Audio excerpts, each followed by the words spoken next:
It is bound to happen. There are some pains which speak out loudly, some pains to go very silent, never expressed. लोग समझते हैं कि जो soulmates है वो लड़ते नहीं है. No, they are opposites. Remember, they will always fight. I do feel that in some connections you have an expiry date. Like a person comes into your life for a particular period of time and then they go away. Now it's up to you. You keep remembering the lessons, or you keep the grudges, or you keep thinking, I also want to take the revenge. How to understand this very notion that every connection is for a limited time? इतना भी पास मत आओ कि दूर जाना मुश्किल हो. इतना भी दूर मत जाओ कि पास आना मुश्किल हो. So there has to be a balance in relationship. Sometimes what happens, out of your own ego, you let go of a person because of the circumstances. You don't want to have a future with that person, and now that person is hurt. Do you think that they are going to meet again in the coming lives to settle that karma?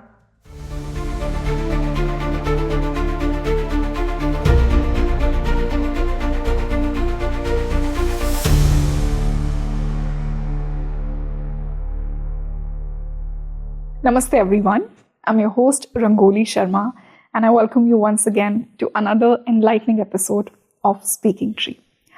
I want you to really think about this. They say that every relationship, every connection in your life, be it your parents, your partner, your children, even a stranger, they all come to help you and uplift you in your own soul journey. But have you ever wondered why these are the same relationships that make you suffer so much? How does our soul decide, the soul contract, that this person will be my father, this person will be my partner, this person will be my kid? At the same time, why some relationships are so beautiful and so uplifting, and some relationships, they make you suffer a lot? What is the truth about soulmates and twin flames? And I personally believe that one of the best and most beautiful connections that a human has is with his own self. But some of us, we spend our whole lives to understand who am I? What is my connection, my relationship with my own self? And lastly, I've asked a very profound question of what is my relationship with the Almighty, Paramatma? So if you too keep wondering about these questions, this is the podcast for you. And the man who has joined me today, although he doesn't need any introduction, and whenever I sit with him, I feel so free and my childlike curiosity just pours out, and he satisfies my childlike curiosity like no one else. Let's welcome global spiritual leader of Heartfulness movement, best-selling author and Padma Bhushan, Kamlesh Patel, also called as Daaji. Daaji, thank you for joining me today. Namaskaram, Rangoli. Such an honor to sit with you again today, and thank you for inviting me again to Ghana. Thank you. Daaji, I personally believe that one of the best part of being a human is to have connections. How colorful our life is when we have connections, when we have relationships. But unfortunately, these are the same connections that make us suffer a lot. How do I not suffer in relationships? That would be my first question. No matter it's with my parent, with my partner, with my kid, with my friend. How do I make sure that I do not get hurt in relationship? It is bound to happen. There are some pains which speak out loudly, some pains to go very silent, never expressed. And this happens to everyone. Not only avatar Purushas, but also kings, common men, politicians, to everyone. Even film stars, so-called gods and goddesses of modern days. Look at their lives. See? There is a deep psychology behind relationships. Something we chose before birth. Soul, before taking birth, chooses parents. Soul descends and incarnates with a purpose. that in this familiar environment, I'll be able to uplift myself and evolve. So it comes with this particular mission in mind. Okay. Now, having descended and incarnated, somehow it forgets the purpose for which it has taken the birth. There is one drawback.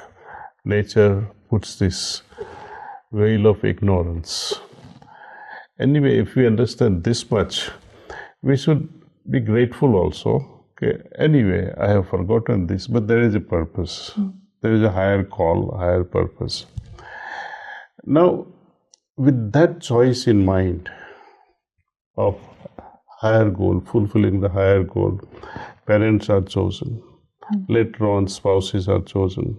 Later on, kids also take birth, choosing you as father or mother. Right. So the whole thing goes around. Problem comes equally when you love a person so much. It's the same person who hurts you the deepest. Absolutely. Because the whole life is full of polarities. जब हम soul relationship की बात करते हैं कि this is my soulmate or this person is not my soulmate, how do you decide that? So हम ये पूरा जो आपके 5 जो questions है, we will start with the original descent of trillions of souls that descended from the source. Electricity का example देता हूँ मैं. इलेक्ट्रिसिटी फ्लो कैसे होती है? There is a positive current and there is negative. They attract and repel, and it keeps on flowing. Polarity makes the flow. Prakriti or Purush, positive and negative. Okay. Suppose Atma, in its flow, descending flow from the source, is at one level. Another Atma is another level. They cannot become soulmates. There is a big difference, vibratory difference. That you both have to be at the same level. It has to be, let us see, if this is 10 positive, this has to be 10 negative to have a perfect match. So both opposites are needed. Okay. लोग समझते हैं कि जो soulmates हैं वो लड़ते नहीं हैं. No, they are opposites. Remember, they will always fight. Two lost part of the same puzzle. दूसरा चीज समझना है कि their frequencies are same. So sometimes when they work together, they can't escape from each other also. The moment they accept that despite of this opposite nature of both, they remain together against the resistance, then they will be able to progress faster. Spiritually, meaning inner connection will be deep. Relationship with God also will be enhanced based on this acceptance. Suppose relationship में आपने accept नहीं किया और बोलने लगे कि हम I tolerate you.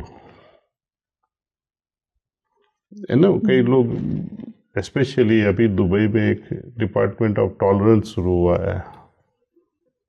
United states में भी बोलते हैं कि let's have a law for tolerance, Tolerating each other. tolerating racism, for example. I think this is a wrong approach. Telling your spouse that I tolerate you, I think it's quite insulting. Very disrespectful. So life situation may be when we accept God, I accept this situation. Instead of saying I tolerate this because you are punishing me, but since you are God, I tolerate your gift. That will be insulting to God also. So despite of adverse circumstances, if you can go through that without escaping, you will evolve. Another example I give you from Mahabharata. Under a difficult situation, Arjun was tormented from within. आप ही सोचो, आप आपके नाना को मार डालोगे? दादा को मारोगे, आपका किंडरगार्टन टीचर्स को मारोगे, आप कत्ल नहीं हो, लेकिन उस बेचारे को करना पड़ा। So imagine the torments he went through. उनका जो विषाद, जो बोलते हैं अर्जुन विषाद योग, first chapter, Krishna did not tell him, you escape from this. He said, perform your dharma. आजकल मैरिजेस में कुछ गलती हो जाती है किसी की, किसने भूल की, तो छुरी तैयार होती है या पेन तैयार होता है, तलाक तलाक तलाक, है ना। छुरी से कोई मर्डर कर देता है या किसी से करवा लेता है, नहीं तो पेन तो है ही है, चलो लॉयर को मिलते हैं, खत्म कर देते। Such escapism, easy escapes can never fulfil your life. And then the same person will meet you again in another life कोई also. छूटका ही नहीं है until you pass that tough question in exams. Right. Tougher questions will come. So to me, divorce is never a solution in any marriage. And especially when you already have children, and then father and mother decides to stay apart. That's the worst curse. आपको भुगतना ही पड़ेगा. And Daaji, that person is also a part of your soul contract, no? That you attracted such a person who would test your limits. That's true. That's our own circumstantial choice. जी. कई बार ऐसा बोल देते हैं हम कि वो कैसे फंस गया मैं इसके साथ, है ना, माँ ने रेकमेंड किया या मौसी लेके आई इस लड़के को. And sometimes even love marriages happen that way, that you yourself like that person, and then after 2 years you're asking yourself, what did I do? इसलिए there is a beautiful song, I think there was a movie called Julie or something.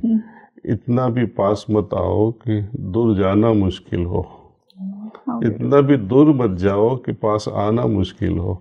So there has to be a balance in relationship. Same thing again, the magnet and the iron. इतना भी दूर मत जाओ कि magnet cannot attract the iron foils. इतना भी नजदीक मत आओ कि वो छोड़ नहीं सके आपको. फ्रीडम भी तो चाहिए एक दूसरे को से.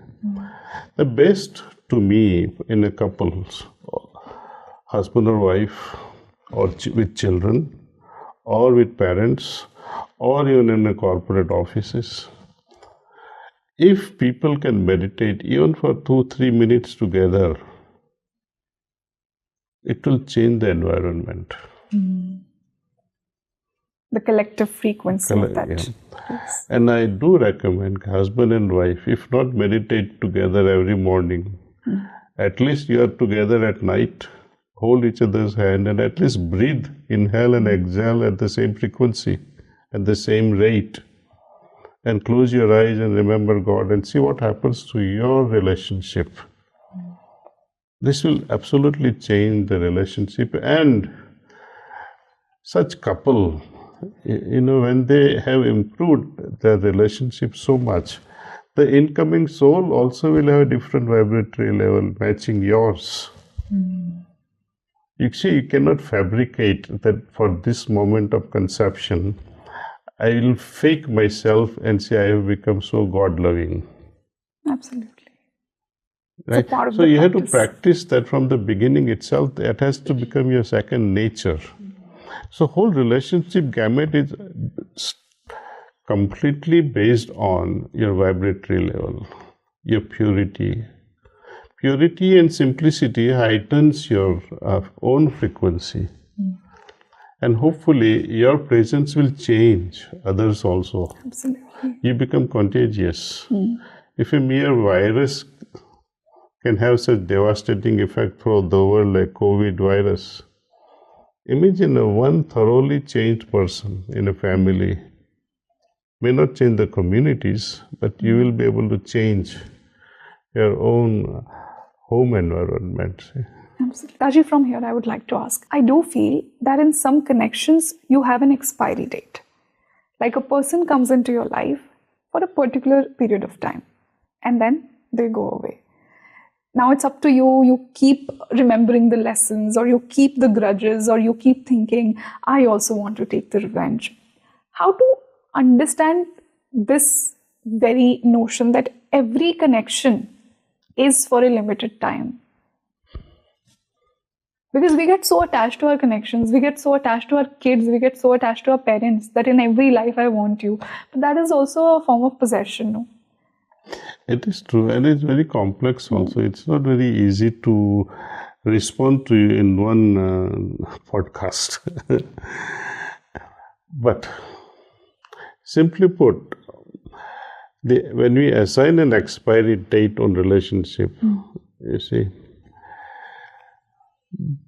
the smallest or the shortest relationship I have seen in people is abortion or miscarriage. Miscarriage for whatever reasons, there's so many reasons. And then mother goes through so much of trauma, right? How to console such a mother? She will not be able to see the reality. No one sees that reality. Why such a soul came for such a short time in such a womb? What was the purpose behind it? Mutual karma is one explanation. Another one is that Atman needed only very short time, especially when mother is meditating. They were just inches away from liberation, the incoming soul. Benefits by mother's meditation, and just within 2 months they leave. The job is done. On one side, you feel that such a cruel soul came and now mother is tormenting over the miscarriage. Exactly. But then mother has to understand this much. Short time, be lucky that such a soul came in your life. Who was there, gave you gift of his or her presence in your womb. And now it's on its own further journey, thanks to your spiritual practices. There are other kinds of miscarriages or abortion by choice. Willingly. That is different expiry date. You have preponed your expiry date yourself. Right. You've created a bigger karma, right? A bigger karma. In boyfriend-girlfriend relationship, generally it has a very short-term expiry date, but it carries a lot of wounds, deeper wounds in the heart. What can be done with that thing? I don't know. I can only offer solutions. What is the solution? Solution is just meditate and clean yourself out of that emotional baggage. Right. Forgive yourself and forgive that soul. Both of them. It's needed both sides. See. But not active forgiving. It has to become natural within you. When you breathe, it's natural. Do you know you're breathing? No, it just happens.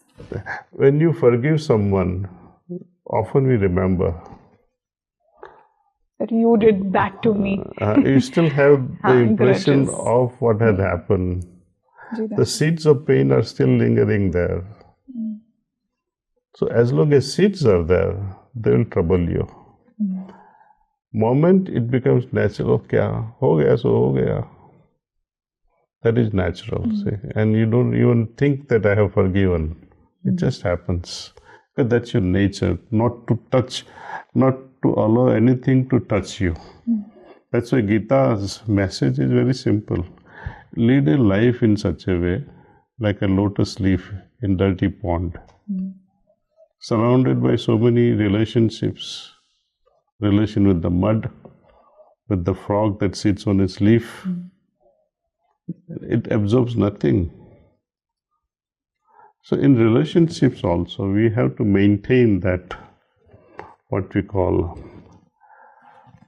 lotus leaf-like state. Daaji, sometimes what happens, out of your own ego, you let go of a person because of the circumstances. You don't want to have a future with that person, and now that person is hurt. Do you think that they are going to meet again in the coming lives to settle that karma? It's beyond my league to say such a thing. But it depends again how heavily you are connected. Was it temporary with a short expiry date in this life? And that you want to make sure that it comes with a longer expiry date, in your words, in the future life? See, that's why this idea of Saranagati to God, it's so important. My Lord, I leave it to you. आपको जो करना है मुझे, you do whatever you like. And when we give this choice in the hands of the God, then you are free. So this is the only thing that can protect us through any good or bad outcome of relationship. With good, you will not be so elated and become euphoric. With bad also, you will not regret कि क्या हो गया, because now you have surrendered, शरणागति ले ली है. Not that you are defeated in life, but you have given the helms of your life in the hands of someone who can better manage your life. So again and again, we see the importance of bhakti, saranagati in one's life. Daaji, from here, I want to ask a very fun question. Yesterday, you were telling me a very personal story of your proposal to a girl.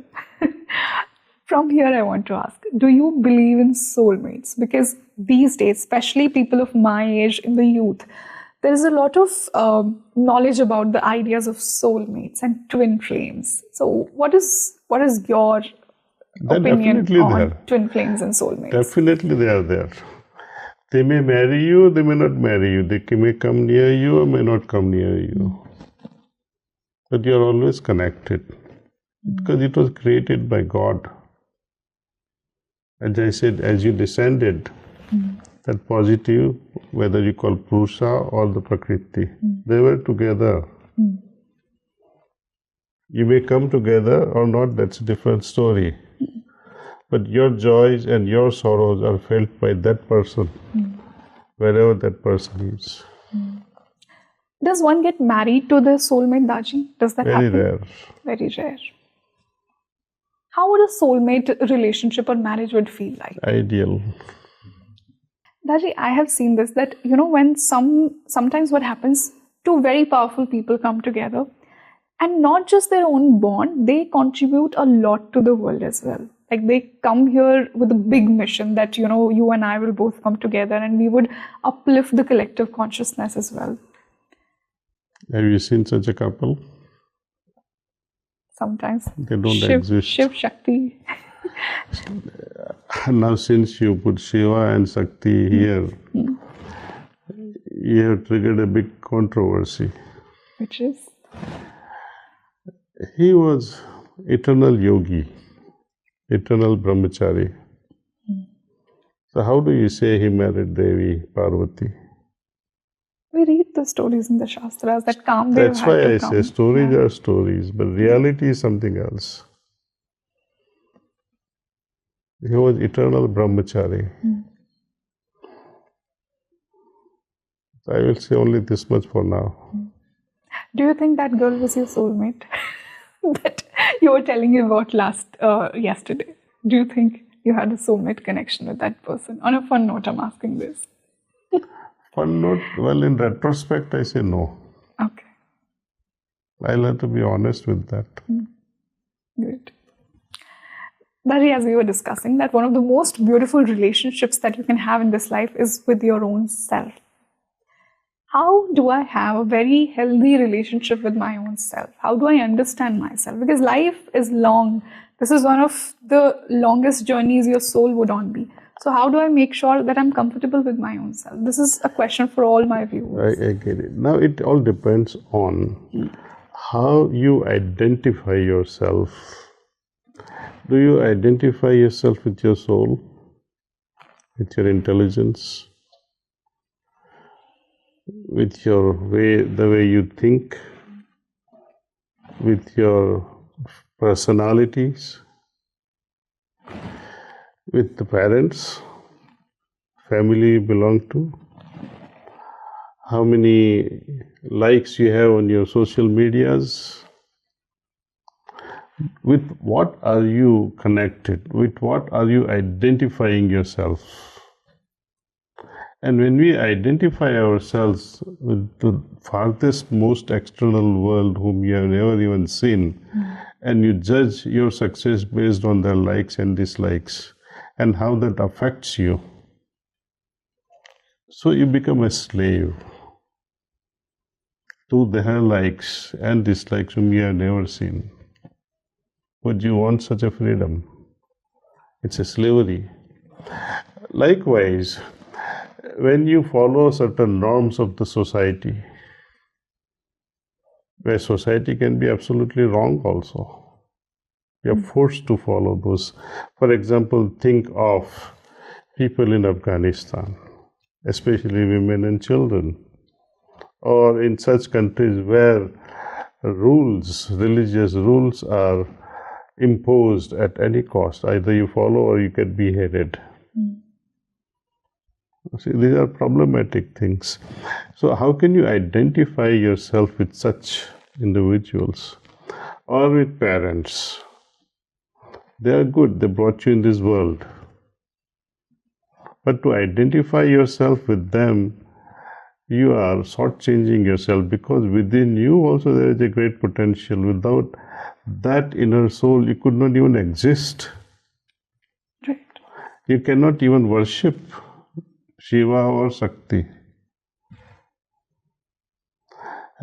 Have you, I would ask all our viewers, the one who has been giving you life from your birth until you kick the bucket, that Atman, that life force, that Jivatma is already there in you. It's there in your heart. But we look for it outside. Not only that, we don't even say thanks to that entity who gives me life, who makes me breathe, who makes me listen to all these podcasts. So we have to begin at home. My relationship with my entity, that life force we call the center or the Atman or the self. It doesn't matter what you call it. This life force, whether you are thankful or grateful or not, it continues. But it will be wonderful if you can at least once in a while say thanks to that entity and improve your relationship with that. At least begin to listen to that, the voice of your soul, and see how that voice can change your life. And it has only one purpose. Which is?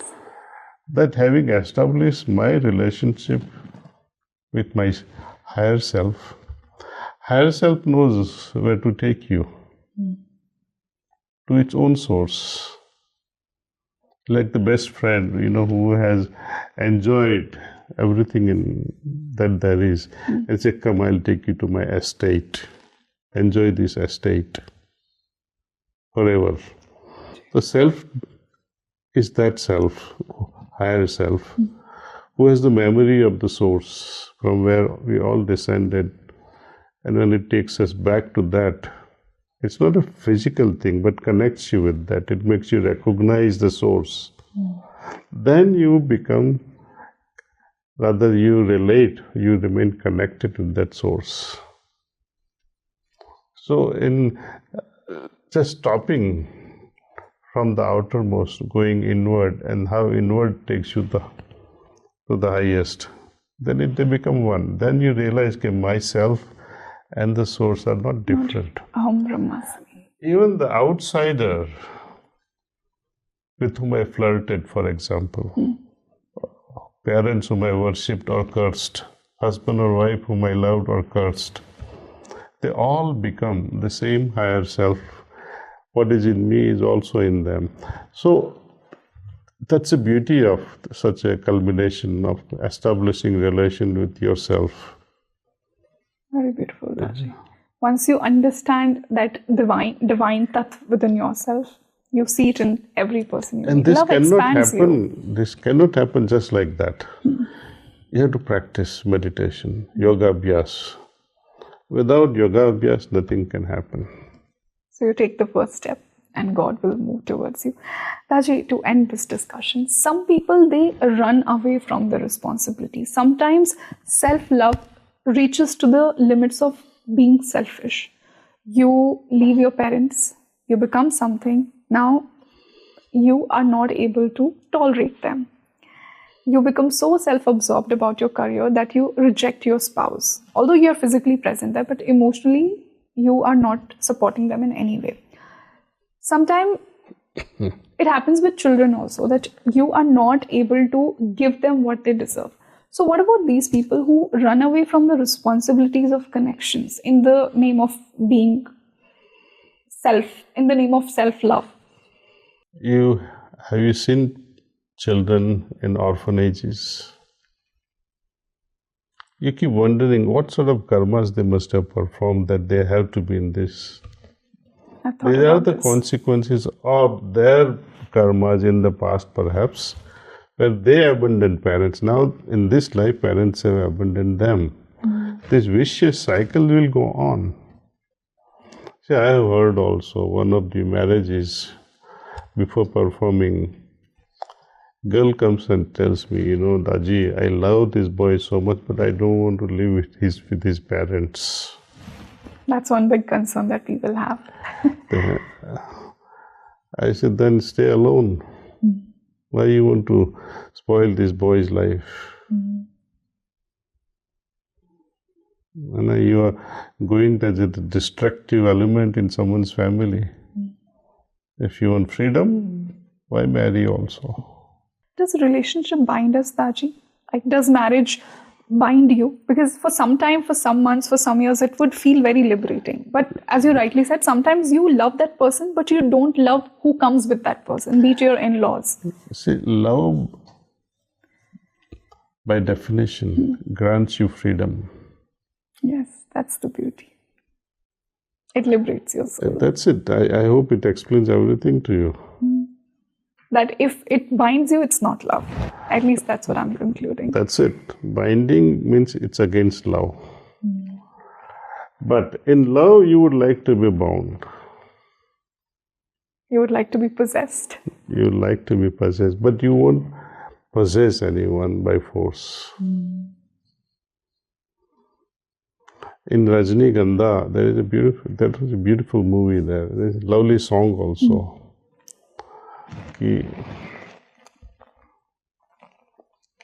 One line is like this, कि कितना सुख है बंधन में, कितना सुख है बंधन में, ये राज अभी जाना मैंने. See, so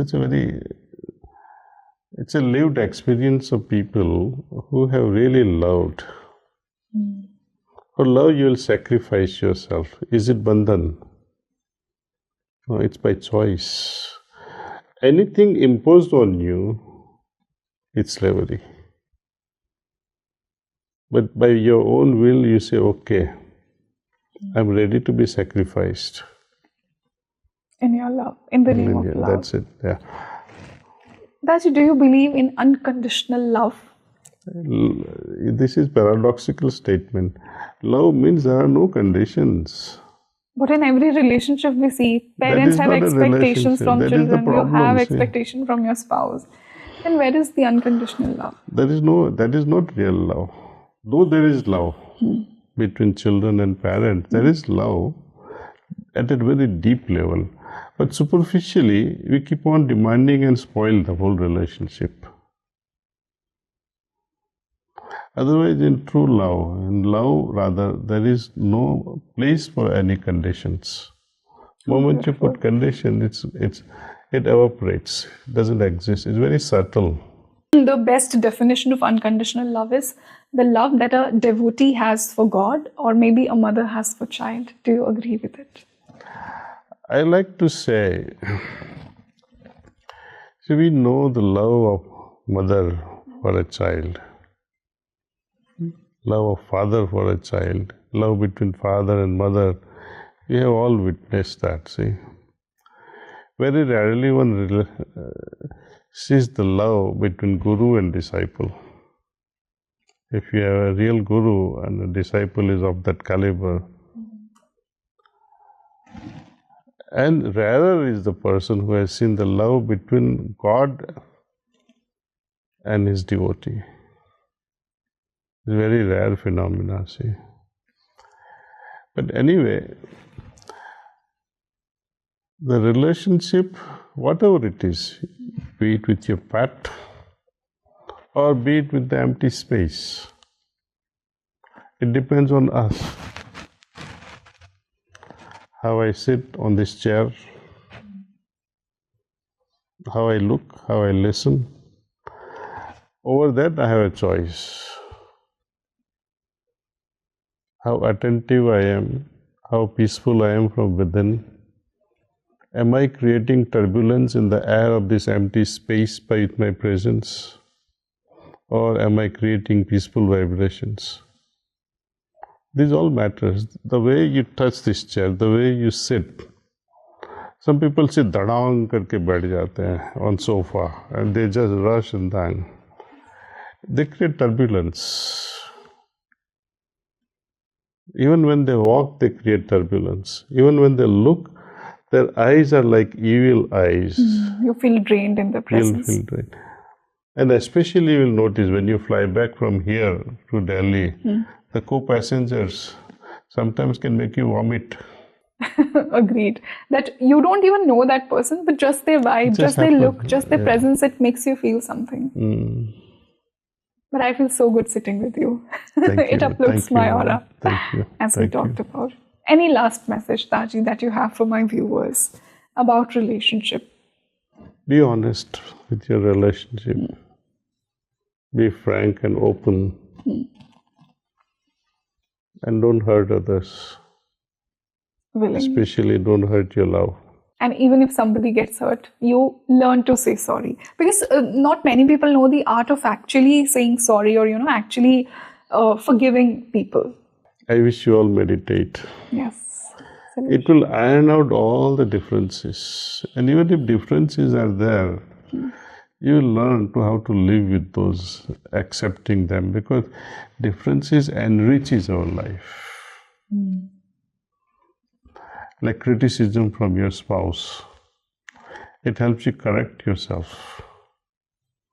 Suppose हमने कुछ गलती कर दी, made mistake, and your spouse says, "You see, you did this." Immediately, person gets angry. You should be thankful that she pointed a mistake to you.